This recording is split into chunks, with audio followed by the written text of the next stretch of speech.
call this meeting to order. Or just pass it down. As you are able and willing, please rise for the pledge. Pledge allegiance To the flag of the United States of America and to the republic for which it stands, one nation, under God, indivisible, with liberty and justice for all. Good evening, thank you all for coming. We have no one signed up to deliver public comment, so we'll move right to the report of the secretary. May I have a motion, please, to approve the minutes of our last meeting? I move to approve the minutes of the regular meeting of Wednesday, October 2nd, 2024. Second, Jen. Thank you. Comments or questions? Looks good. Very good. Perfect. Yep. All in favor? That is 6-0. Thank you. Brings us to the report of the chair. One item from the chair, and that is the report on the town officials meeting, which we had on October 9th. Lisa, you were there as well. You wanted to give a report I out? was there. So we did a little bit of an update for the town folks just in regards to our enrollment numbers. We also talked about how we've just recently done the contract negotiations with Rollinsford, which were, the new contract has been board approved. Approved by their board as well. Also, we had an update on, we gave a little update on school safety. We're just finalizing a reunification plan. They need to meet with the towns over locations. Transportation, I like your notes, Joe. Transportation nightmare statewide. Yes, transportation is a nightmare statewide. We do not have enough transporters for these school buses and to get our kids to where they need to go. So it is an ongoing challenge, and for those of you in the community who have kids, I'm sure you got some texts and emails and phone calls last week where things had to be combined, right? That starts Monday. That- The new changes. The new changes will go start into effect on Monday, Yes. okay. So that, that was a big conversation. We were brainstorming solutions. Unfortunately, there isn't one. We just really need bus drivers. And it takes a little bit for bus drivers to ramp up. That's what Ryan was sharing with us. He's like, it's not like you can hire someone and they can start the next day. There's a whole ramp up process to that that can be paid for. Yes, Subsidized? yeah, we would pay for that. Yep. It's a 6 to 8 week process Right. to be able to do that, so. But it's paid for, Yep. which is nice, and that's 100%. an investment, Yep. and We're so, making the investment in them, and then they'll come back and yeah, be able to drive for us. And Yeah, we- so- There is some things that we do with the payment to make sure when they drive for us, that's when they receive the bulk of that money. Yeah. Just to be able Oh, to. right. to have of course, you don't get it up front, but Right. you, yeah. Correct. Yeah, exactly. So training included, everyone. So if you know any bus drivers or anyone who might be interested in even investigating that, who should they contact? They should contact the Transportation Department. Okay. And they can call, that number is 384-4681. Thank you so much. South Berwick did their report. It was Mr. Pellerin and Janelle, that's Yep. right, Jennifer Janelle. They were talking about this ongoing conversation about the need, and I know the community is very interested in this, some kind of situation outside at this intersection, a light, signs, coverage. I'm not really sure, but it's pretty dangerous now, as we know, and we've talked about before. So there is talk about reducing speed limit. The DOT just finished another survey a couple of weeks ago. Mr. Caverly has written a letter to the DOT. Parents are in concerned community members are welcome to contact the DOT to have your case heard in terms of, keeping our children safe and how important that is, and we got to do something. So you're encouraged to do that. They have done, the engineering study is continuing for the town center, the center of South Berwick, the lights there, but funding for construction has been delayed until 2026. The town hall renovation, we had an update on that. That's going to be on the upcoming November ballot. We discussed protocols for conducting the election at Central School, like what is that going to look like? So we just made sure they are totally on top of that. Sounds like they have a fantastic plan, so that's going to make it a lot easier for people to get in and vote, which is great because obviously the town hall's elevator, I think, isn't always dependable, and the fire hazard of people going up and down the being stuck in the stairs there. The downtown revitalization public hearing is going to take place in November. And there was some talk about the client resilience grant money. Elliot, it was Mike and the manager, and then Jeff Brubaker, who's the town planner there. They also talked about the climate resilience grant money, and they're doing a survey. Incoming housing grant to address housing prices for young families was discussed. The town hall is temporarily relocated to Elliott Commons, and they gave us a little bit of a timeline on what the new town hall's timeline's gonna be looking like. They're hoping for next year. Hoping to have the June election at the middle school, but November 25 for sure will hopefully be at the new town hall. The town clerk in Elliott was named Maine Town Clerk of the Year, which is pretty cool. So I have a feeling that election's gonna go very, very smoothly. And then there was just an announcement about the Beach Road traffic. I think it's this week, what's today? 16th. Yesterday, they started where they're doing the sewer project, and they had to block that one part of the road. However, school buses are going to be allowed to get through, so that doesn't really affect our school children. Yeah. That's all I got. Great, thank you. Thank you. That concludes the report of the chair and moves us into the report of the superintendent. Thank you very much. The first topic on the agenda is communication about thoughts or topics for our meeting with Rollinsford Board, the SAU 104 Board.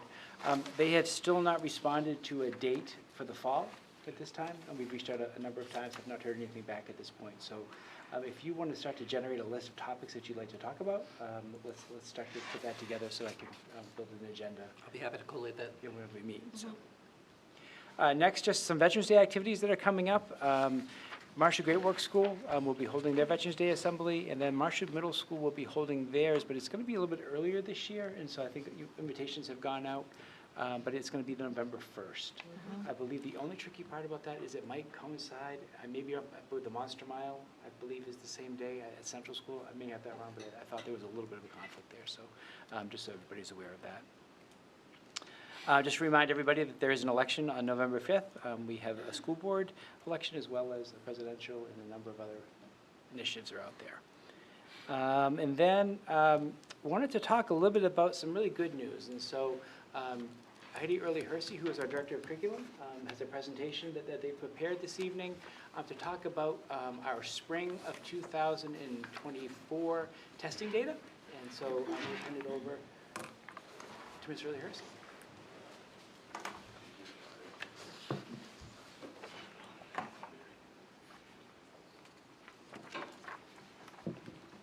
Okay. So it's a good opportunity in the fall, after we've gotten all of our spring testing data back, just to give you guys an update about how students did last spring.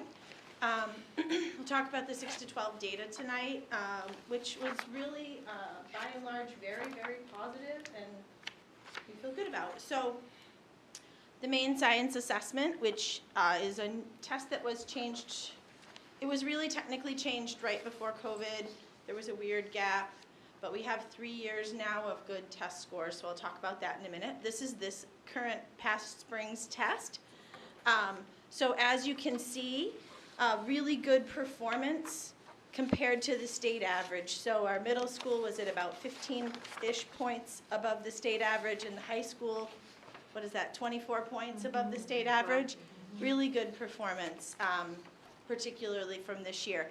Now, I always like to warn people that looking at 1 year's data is dangerous, because you have a cohort effect that can happen. You can have a strong cohort of kids, a weaker cohort of kids, that can make you think things are great or the sky's falling. So it's really better to look at 3 years of data. So this is 3 years of data for our 8th grade and our 11th grade students. And again, you can see still really strong performance. What is that, about 17 points above the state average for our 8th grade, and about a little over 10 points above for our 11th grade on the 3-year average. So that's all very positive.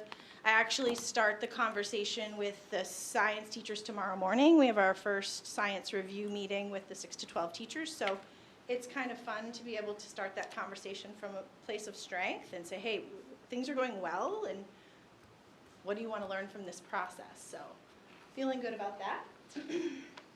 Also, just to give you an update on the through-year assessment, which is our NWEA map growth that was shifted over to the Acacia platform, and now it's the main through-year summative assessment. So you can see that the performance is very strong versus the state. You have 84% proficient, this is for ELA, 84% of students proficient or better at the 6th grade, 81 at 7th, 72 at 8th, and 81 at 10th, and good, strong performance versus the state. And there's a 2-year average here. I don't have a 3-year average yet because even though we've been using NWEA for 3 years, it's only been the main through-year assessment with validated scores for 2 years. So these are some 2-year averages. Next year, when we come back and do this again, I'll have a 3-year average for you there that'll be a little more, I think, representative of sort of all Marshwood students as opposed to just cohorts. In terms of math, again, the math numbers, I think sometimes when you look at numbers in the 50s, you think, oh, that's not good. And it's not good. Like, believe me, I wish we had 80s across the board. But when you look at state average performance in the 30s and low 40s, our high 50s are still outperforming by, you know, that 15 to 17%, which is great. And obviously, we want to keep improving in that area. And here are the 2-year averages there for math. So again, you know, anywhere from, you know, 12 to 16% above the state average. So good stuff. So just some takeaways. I'm sorry if that's hard to read. I think big takeaways for me when I looked at this data were that our middle school and high school students are consistently outperforming their peers around the state by significant margins in math, science, and social studies, which is great. Scores appear to be on an uptick overall as we have kind of corrected academically and come back from the pandemic. I think that this is something we talk about a lot, but it's important to talk about when you're talking about data, which is that this is a moment in time. These scores are a moment in time for kids, and it's not the only thing we value, right? Of course, we want our kids to do well, but we also want them to have rich experiences and strong relationships and, you know, just make connections, and hopefully all of that contributes to their academic success, but certainly the test scores aren't the only thing that matter. And I do think that we always fight. I did a presentation last spring about the U.S. News and World Report rankings, and, you know, for us locally, for Maine as a state, and I just think looking at our local data in real time gives you a much more accurate representation of where we are academically than any third-party ranking system that's using 2.5, 3-year-old data and incomplete data for us, because it's really, we're not even getting credit for 60% of the ranking. So anyway, I think it's good news, and I think things are moving in the right direction, certainly, and we should be proud. Our kids should be proud. Thank you. Thank Yes. you. That's really So to exciting. give you an idea, though, that this is all positive news, you won't see this in the U.S. News and World Report for 2 years. Right. Right, it's like that's, why, this is the real data right now. Yep. And so, as we talked about, and Heidi mentioned that math, English, English arts data, we can't give you the 3-year data because this is the second year of the assessment. The data that was presented last year in U.S. News and World Reports was that first year of that assessment, which was a norm test, which had other implications. So just want to make people aware of that. Any questions? I have a question. It's just kind of, thank you, Heidi, that was awesome, and I love the positive news and the increases there. Is it possible to compare the rankings, like, I don't have access or haven't even looked, but just like on a national average comparison in terms of? You can't really. Every state is local control by Right, state. the so tests are all different. Every That's state what I has their figured, own state yeah. test. Yeah. The only states you can compare are states that are still buying into the PARCC or the, what's the other one called? SAT? Not the SAT, the Smarter Balanced. Those two, when there was a push about 6 or 7 years ago to go to a national assessment, some states are still using those, so they have comparability across those states, but most of us, like, Maine says, these are our standards and this is how we're assessing them.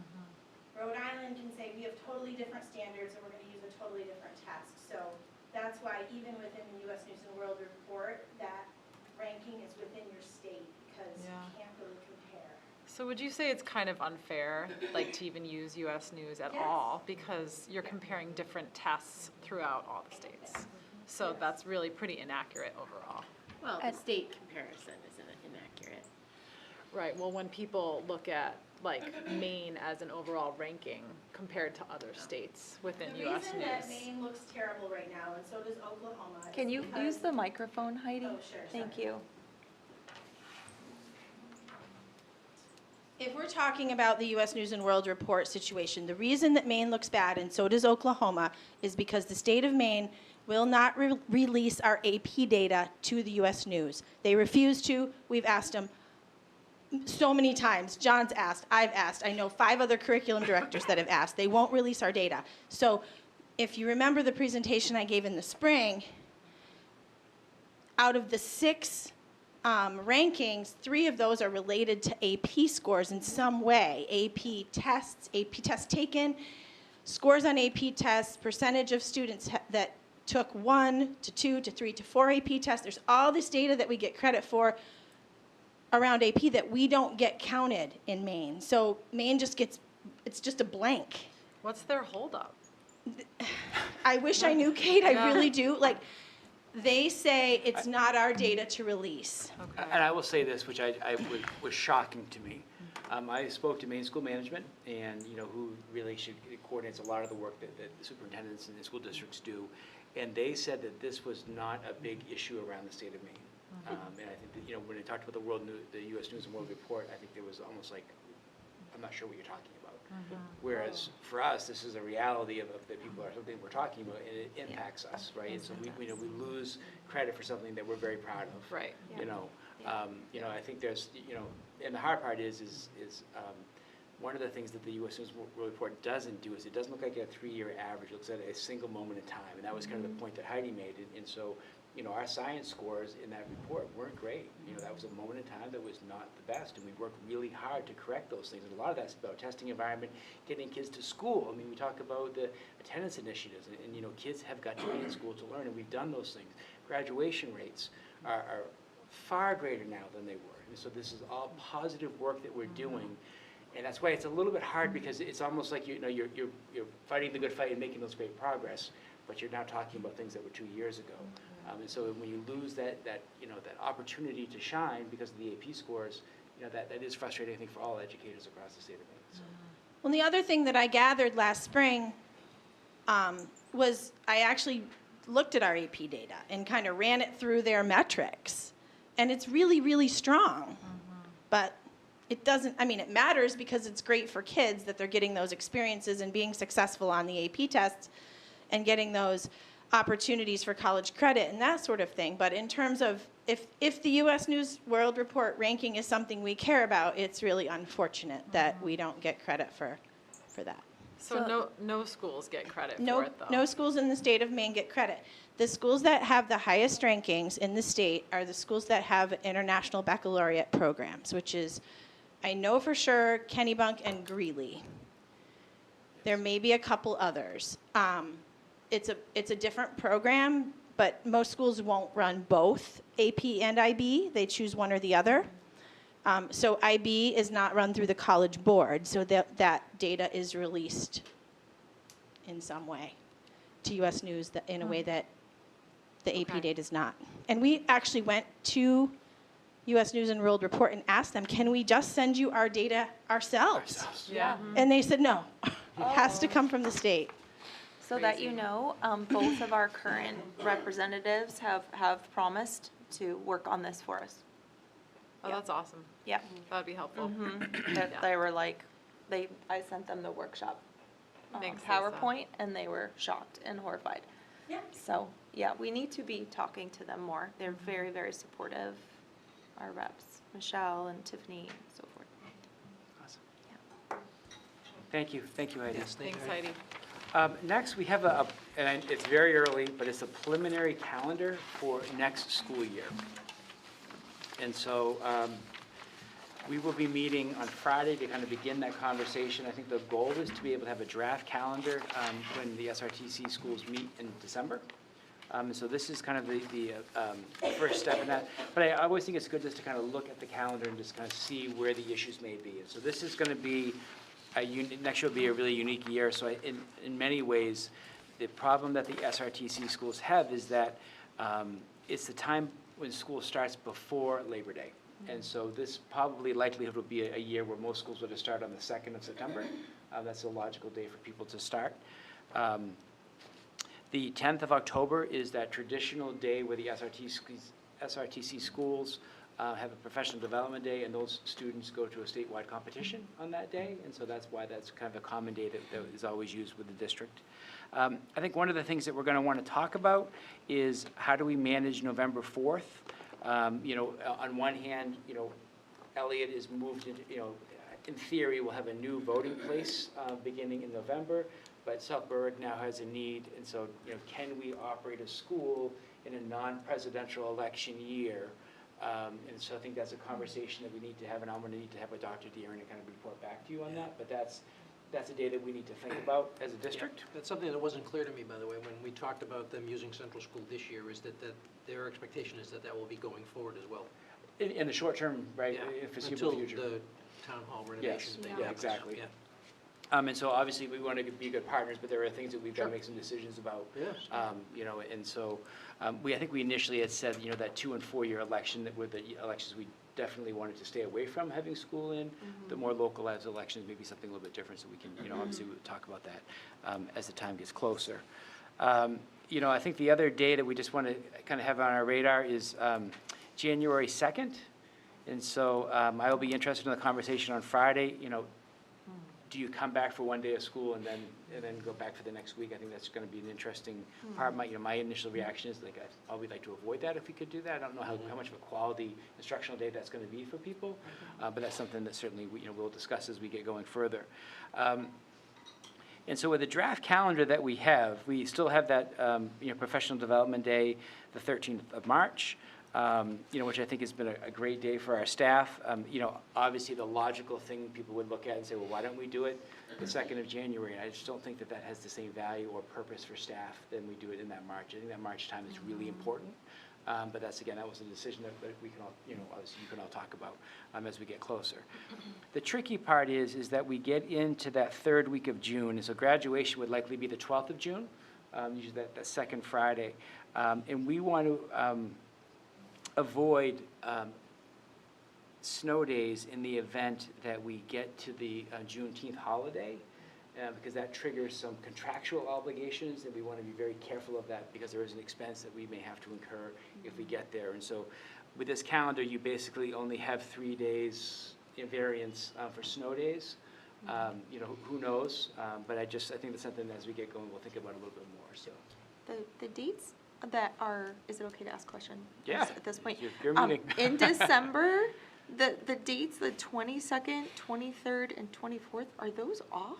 Those would be off, and this is just the draft, and so the question that I'll be curious again about Yeah. is what happens on the 22nd? Do Ye- schools want to go on the 22nd? Or 22nd and 23rd? Why do we need that whole week? Especially, it just seems like it would make more sense to do the 2nd off and then leave Yep. those 2 days in there, which would give us one Agreed. extra day Yep. to deal with. Yep. That's my thoughts. Yeah, I think That's why we had the conversation before the Sure. meeting on Friday, so, perfect. Any other thoughts as you look at the calendar? For me, I'd like to be able to, personally, as I build this, I'd like to find a day somewhere to move things back to get off of that 3rd week and then give us 4 snow days if we needed that. I Yeah. would feel much better Yes. about that, Sure. if that were a possibility. Would you still hold graduation on the 12th if we took out those 2 days in December? Yeah, I think, It's possible that you'd be dismissing Maybe. classes on Thursday. yeah, I mean, I think we would, that 12th, I think it would still be that day. Yeah. Okay. That's why I think the 1 day is important, so, Sure. but I've got some good feedback to be able to go back and have a conversation. Yep. And, and again, we can have 5 days variance from the other schools, The one day that is the exception is voting day. That can be a variance just because of local conditions. The state of Maine does not want to get into, that as being an issue just for local needs, so. I wonder why, maybe for the smaller elections, I'm curious, like, why would we use maybe the community center instead of the school? I wonder. Or for that matter, the town hall. The main objection, I thought, was the crowds. Elevator. The elevator, it's not Elevator is the accessible. big issue, the accessibility is the Oh, biggest it's issue. not. Yeah, Yep, yep. it's not dependable, Yeah. unfortunately. And I think it will be interesting too, I think we need to see how it goes this year. I mean, Yep. That will be, Sure. it's very different. And so I think there's a number of variables here. And so for me to get the feedback about December, that's great, fantastic. And then I think just being mindful of that Juneteenth holiday is, can trigger, and that could be a $30,000 decision if we're not careful. And I want to make sure that we're being as mindful as we can be, so. Any other feedback about that? Next, I know that people may know this, but the community lost, a great person, Robbie Sylvester, who was S&J Construction, who did all of our plowing for us for the last, I think, 6 years. And, obviously that's a loss, for his family, and we obviously wish them well, but it also for the district now that we do not have a person to do the plowing for us. They've notified us that they're going to be out of the plowing business, and unfortunately for them. So we have put out an RFP, which is a request for proposal. And so we've contacted any of the vendors that we could still contact that applied before to see if they're interested, and then there's a bid process that people would go through, and we'd go through bids to be able to look at that. I'm not sure what it's going to look like financially. That's part of what you do when you get into these situations, is that that's the beauty of a bid process. But we'll undertake that, and I'll report back to you within the next month. So probably the second meeting in November, you'll hear back from where we are and what we've decided to do. Any questions about that? Along those same lines, I do want to mention that within the next month, we'll be creating an RFP for our photocopying agreement. And so we actually are out of an agreement now. We're in the final year of and we've kind of created a gap for ourselves to be able to get through this year because of the machines that we do have, but next year we'll need to go into a new agreement. And so there's a lot that goes into that, and so that will go out. I'm guessing probably the end of November, where we'd like to get some responses by probably January 1st, if not a little bit sooner if we could. So, student reports. All right. So for sports, our fall sports teams are getting close to the end of their seasons. We have some teams with senior nights coming up in the next 2 weeks. Boys soccer has theirs on Thursday, October 7th at 5:45. Girls soccer had theirs last night at 5:45. Volleyball has theirs on Tuesday, October 22nd at 6. Field hockey has theirs on Monday, October 21st at 3:15. Football has theirs Friday, October 18th at 6. Cross country already had their senior night, as they only have one home meet, but they're looking forward to regionals on November 3rd, which will decide whether or not they go to states. And golf just had the end of their season, and they performed really well overall. The team went 7-3, and this year's seniors will be missed. And with all this, teams are really looking ahead to playoffs, and we'll have more information for you all at the next meeting on those. And then for Student Gov, members of the exec board have spent the past week going to advisories and talking to students about involvement. These small presentations went over past initiatives and student government's 3 main committees. And we hope to start bringing in representatives for our General Assemblies as soon as possible. We just sent out interest forms to all the students, so we'll try to get that done. For extracurriculars, the marching band and color guard, they have their home meet here at Marshwood on Saturday at 5:45. The MHS music program is excited to be sending students to the Macy's Day Parade this year. Lucy Cox, Patrick Gratian, and Sarah Galvin are very excited to march there. And for Quiz Bowl, although the meet schedule for this Saturday was postponed, the team is excited to be hosting a home mock meet next Monday for interested students. A few members will also be participating in the preliminary test for a chance to compete on the main quiz show. For the math team, they just had their first meet on the 9th, and it was a great start to the year. Their team scored 4th in the meet out of 9 teams that competed. For Interact, there will be a meeting tomorrow morning, and they'll talk about the upcoming month's volunteers opportunities. We are very excited for some of our annual projects like Trick or Treating for Cans and the Purple Pinky Project coming up soon. For civil rights, they have recently collaborated with the Southern Maine for Racial Justice Organization to bring student voice into politics, where a candidate forum was held and students were able to pose questions to individuals running for office in the Maine's upcoming election. For student life, today during school we had our annual college and career fair, where 65 college and career ambassadors and military representatives came to talk to students about future opportunities. This continued into the afternoon with parent-teacher conferences and a financial aid event. Last week, a group of Danish students came to stay with host families, coming to classes and exploring Maine. Everyone really enjoyed getting to know this year's group, and the week with the Danes went really fast and too soon. So, yeah. Thank you. Thank you. What's the pink, purple? The Purple Pinky Project, I was wondering that Project, too. you have to explain this. So it's something that our Interact kind of group puts on, and it's for polio, and it's for awareness for that. So when, I don't really know, like, the whole Yeah, do you want me to backst- explain it? Yeah, can you do Okay. the backstory? Yeah, I of don't course. remember. So Interact is kind of like works with the Rotary Club. It's kind of like the high school like level, and we work really closely with the Rotary Club. And just as like a little backstory, the Rotary Club had a big part in nearly eradicating polio. And one of the big things was that every child who's vaccinated would have their pinky dipped in like purple ink. So now a lot of Interact clubs do fundraisers where you can go and donate money to get your fingernail painted purple. So. That's awesome. a great fundraiser. That's smart.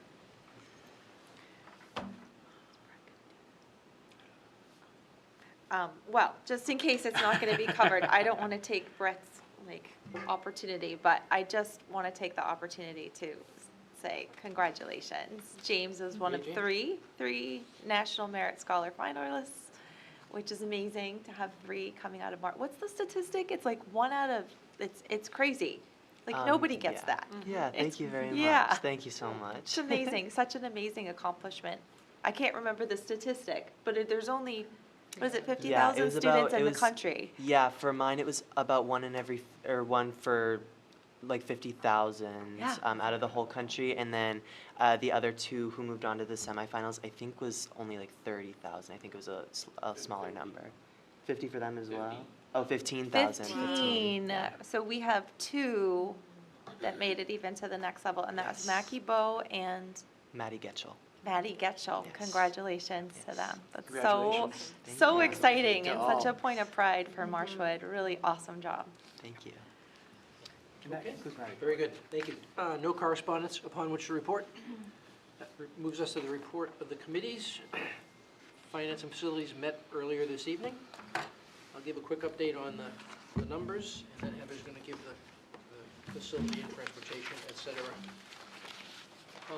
As regards the district dashboard, this is now 3 months' worth of data.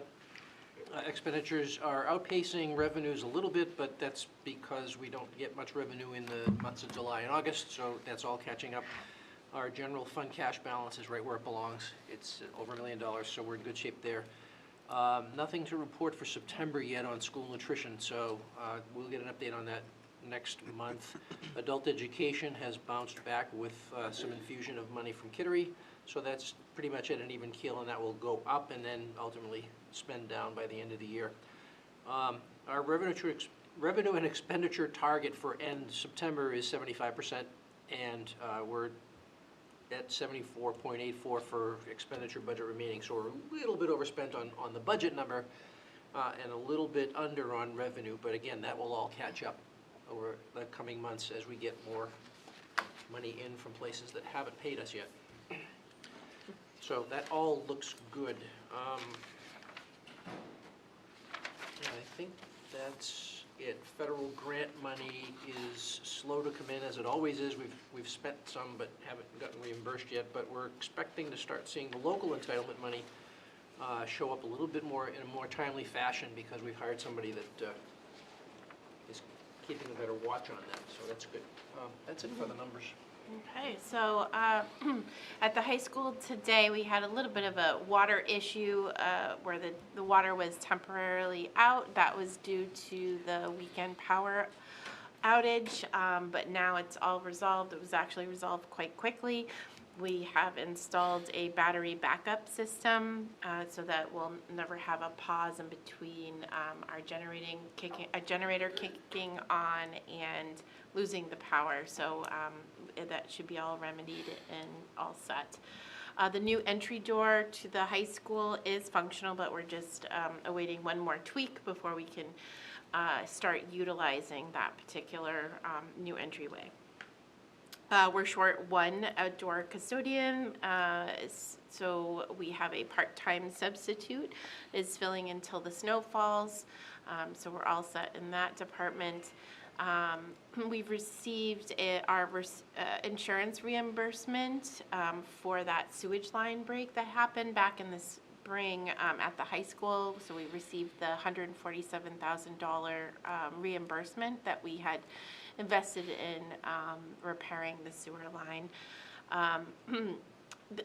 There's been a generator upgrade proposal. There was a grant opportunity that the team filled out the grant funding application. It's all complete.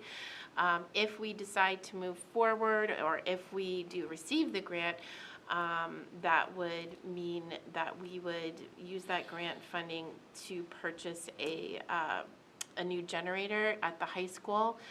The reason why this is important is because we are an emergency location for the community, so we do need a working generator.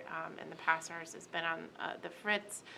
It's repaired right now, but we need to consider possibly moving forward with this grant. However, this would cause us to actually need to spend $250,000. And we would receive the $750,000 towards the generator. So there'll be more conversations about this in the future. So we're just going to table that for now and see what kind of additional information we can get, right? Yeah, can I add just that Yes, real please quick? do. Is that when we finally have all the information in hand and it's time to decide whether to move forward, that will come to the board for a vote. Okay. So the transportation, it's still kind of wonky right now. The runs continue to be like either out of order or have not many drivers. So we need more drivers. We have another driver that's leaving their full-time position. So again, we're hiring folks. So if you're interested, please apply. So the bus runs are going to continue to be consolidated for now, which impacts some of the drive times and pickup and drop off. The SVPP grant, so I mentioned earlier that the Marshwood High School entryway is just about finished. There's an A3 that still needs to be completed, complete its installation at the central office. So we're getting there. In terms of food service, it looks, so the team met with Chartwells today. Things are going well. However, in terms of kids purchasing or getting lunch and breakfast, we're down 15 to 20% based on last year's intake. So we're kind of looking into that to see, I guess you parents are packing lunch. So yeah, kids, you know, we encourage you, grab a lunch at school. That number is specific to the Great Works School. Oh, Great Works School Yeah. specifically. That's a great works. Yeah, and we're exploring a pre-K grant opportunity, more to come on that later. And again, Lisa already mentioned, we're very concerned about the intersection between the high school and the businesses across the street, students crossing, and we would really love something to happen there so no one gets hurt. So, anyway, that's it. Great, thank you. Comments or questions? Okay. Ed Policy will next meet on the 23rd of October. That's next week, I guess? Yes. And Wellness and SEL will next meet on November 6th. So nothing new from those committees tonight. That brings us to new business. And I will entertain a motion, please, to approve the nomination of Molly Linehan. I move to approve the nomination of Molly Linehan, first-year probationary teacher, speech and language pathologist, Elliott Elementary School and Central School, school year 2024 to 2025, master's 10, $66,421, prorated to start date. I'll second, Kate. Kate, thank you. So just for clarity, this is a CVS-funded position. So this is part of taking on the 3 and 4-year-old programs that we're taking on. Really great news is that we found someone who is really a pediatric specialist in speech and language pathology, and so they've worked with 3 and 4-year-olds, and so that's just a great thing for the district and a wonderful thing for our students. They've had great experience. They have a master's in communication in sciences, from the University of New Hampshire, and then a bachelor's of science in communication and sciences disorders from the University of Vermont. Also have a background in American Sign Language, which is awesome. That's awesome. And so they would be a master's 10 first-year probationary, and that salary would be prorated because they're starting later in the school year. Comments or questions? All in favor? Okay, 6-0, thank you. I see a sign language club or something Yeah. in the future. We have a bunch of second reads. May I have a motion, please, to approve the second reading of ADA? I'll move to approve the second reading and adoption of policy ADA, school district goals and objectives. A second, Rebecca. Rebecca, thank you. Second read, no changes. Comments or questions? All in favor? That's 6-0, thank you. Motion, please, with regard to the approval of the second reading of ECB. I move to approve the second reading and adoption of policy ECB, pest management in school facilities and on school grounds. I'll second, Lisa. Lisa, thank you. Second read, no changes. Questions, comments? All in favor? That's 6-0, thank you very much. Motion, please, with regard to the second reading of EBAA. I move to approve the second reading and adoption of policy EBAA, chemical hazards. I'll second, Kate. Kate, thank you. Same thing. Second read, no changes. Comments or questions? All in favor? 6-0, thank you. Turn the page. Motion, please, with regard to the second read on GBB. I'll move to approve the second reading and adoption of policy GBB, staff involvement in decision-making. Second, Jen. Jen, thank you. Same thing. Second read, no changes. Comments or questions? All in favor? 6-0, thank you. Lastly, a motion on the second read of GCOA. Move to approve the second reading and adoption of policy GCOA, supervision and evaluation of professional staff. Second, Heather. Heather, thank you. Same thing. Second read, no changes. Comments or questions? All in favor? Hold on. Oh, sorry. 1 second. Under D, there's an and at the end. Is that correct, or do we need to take that and out? I think it implies that E is the last Is thing. the last. Yeah. Okay, just wanted to be sure. That's how I read Okay. it.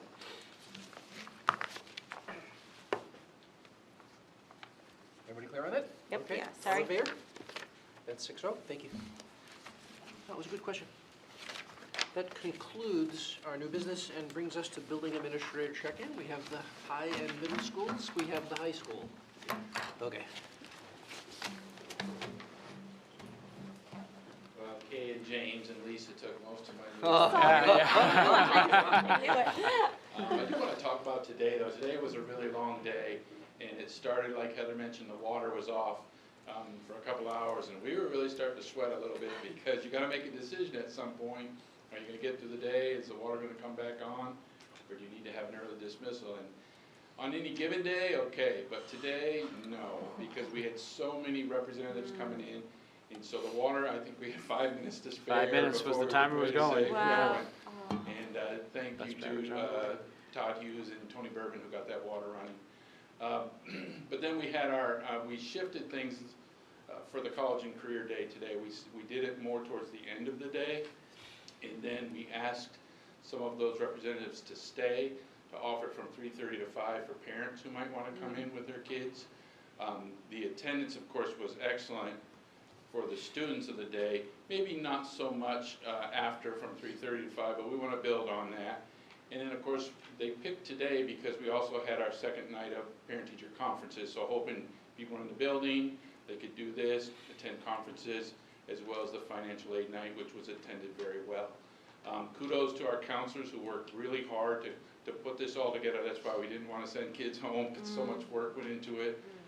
And really, the last thing I had was, I heard from several teachers that our attendance from parents at conferences these last 2 weeks was excellent. In high schools traditionally are a little bit down compared to some schools, but it was good to hear teachers say, I was booked the whole time and half booked the second time, because that's a little unusual for high school, so it went well. But Great. if you have any questions, I'd be happy to answer them. Thank you. That was so impressive to have the invitation. I couldn't come, I really wanted to come, but all of the resources that Kyle included in the information that students had access to was just phenomenal. What questions to ask, I mean, how would you know that And we someone had was done- coaching you at that? We had done split times with, half the school at one point for about 40 minutes and then rotated, but then they had some reflective activities doing their advisory Oh, nice. about the day or an exit ticket or something about what was going on, so.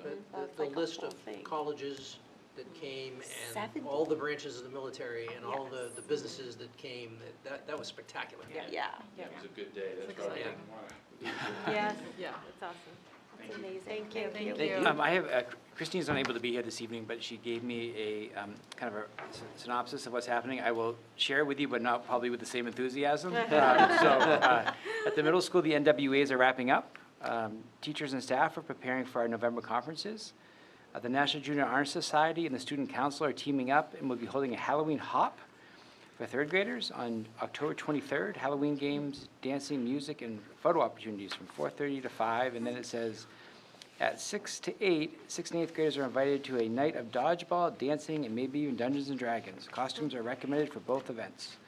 And then October 25th, we are having our annual vocabulary parade, where students and staff pick a vocabulary word to dress as, and then share the definition.